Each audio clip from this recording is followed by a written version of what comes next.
ಹೆಸರು ಏನಣ್ಣ? ಗಂಗಾಧರ ಅಣ್ಣ. ಗಂಗಾಧರ್. ಯಾವ ಊರಣ್ಣ? ಗುಳ್ಯಂ. ಗುಳ್ಯಂ. ಮಂಡಲ? ಮಂಡಲ ಆಲೂರು. ಹಾಂ. ತಾಲೂಕು? ಆಲಹರಿವಿ. ಆಲೂರು ತಾಲೂಕು. ಕರ್ನೂಲು ಡಿಸ್ಟಿಕ್. ಕರ್ನೂಲು ಡಿಸ್ಟಿಕ್. ಹಾಂ. ನೀವು ತ್ರಿನೇತ್ರ ಮಂದು ಎಲ್ಲಿ ತಂದಿದ್ದಣ್ಣ? ರಾಘವೇಂದ್ರ ಸ್ಟೇಟರ್ನೆಸ್ ಗುಳ್ಯಂ. ಗುಳ್ಯಂ ತಂದಿದ್ದೆ. ಎದಕ್ಕೋಸ್ಕರ ತಂದಿದ್ದಣ್ಣ? ಮುದುರು, ಚಿಗುರು, ದೋಮ, ನಲ್ಲಿ ಓತೋಣ. ಎಲ್ಲ ಇಷ್ಟು ಮುಂದೆ ನಲ್ಲಿ ಜಗ್ಗಿತ್ತ? ನಲ್ಲಿ ಇತ್ತಣ. ನಲ್ಲಿ ಎಲ್ಲ ಹೋಯತ್ತೆ? ಹೋಯತಣ. ಮುದ್ರೆ ಎಷ್ಟು ಪಾತ್ರಕ್ಕಿತ್ತು? ಮಾಮೂಲು ಒಂದ್ ರೀತಿ ಹಿಂಗ್ ಹಿಡ್ಕೊಂಡಿತ್ತಣ, ಹಿಂಗ್ ಬಿಟ್ಟತ. ಎಲ್ಲ ಬಿಟ್ಟತ. ಕಾಪಿಗೆ ಬೇಸ್ ಬಂದತೆ? ಕಾಪ್ ಬೇಸ್ ಬಂತ. ಇದ್ರ ಹೂನಾಗ ಬ್ಲಾಕ್ ಟ್ರಿಪ್ಸ್ ಕಾಡ್ತಾವ, ಬ್ಲಾಕ್ ಟ್ರಿಪ್ಸ್ ಎಲ್ಲ ಹೋಯತಣ. ಏಜ್ ಆಯ್ತು ಹೊಡೆದು? 7 ದಿನ ಆಯ್ತಣ. 7 ದಿನ ಆಯ್ತಾ? 7 ದಿನ ಅಂದಕ್ಕೆ ನಿನಗೆಲ್ಲ ರಿಸಲ್ಟ್ ಹೆಂಗ್ ಕಾಣ್ತೀವಿ ಇವಾಗ? ಬೇಸ್ ಕಾಣುತ್ತೆ. ಸೈಡ್ ಕೊಮ್ಮೆಗಳು ಕೂಡ ಹೆಂಗ್ ಬಂದವ? ಬೇಸ್ ಬಂದಣ.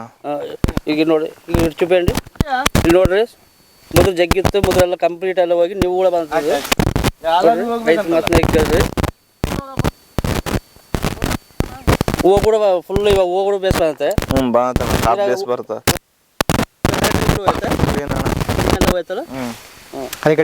ಈ ಪ್ರಾಡಕ್ಟ್ ಎಲ್ಲರೂ ಹೊಡ್ಕೋಬೋದಾ? ಹೊಡ್ಕೋಬೋದಣ್ಣ. 4 ಮಂದಿ ಹೇಳ್ತೀಯಲ್ಲ ನೀವು ಕೂಡ? ಹೇಳ್ದಣ್ಣ. ಎಲ್ಲಿ ತಂದ್ಕೊಂಡಿದ್ದು? ಇಲ್ಲಿ ರಾಘವೇಂದ್ರ ಸ್ಟೇಟರ್ನೆಸ್. ಯಾವ ಊರು? ಗುಳ್ಯಂ. ಗುಳ್ಯದಾಗ.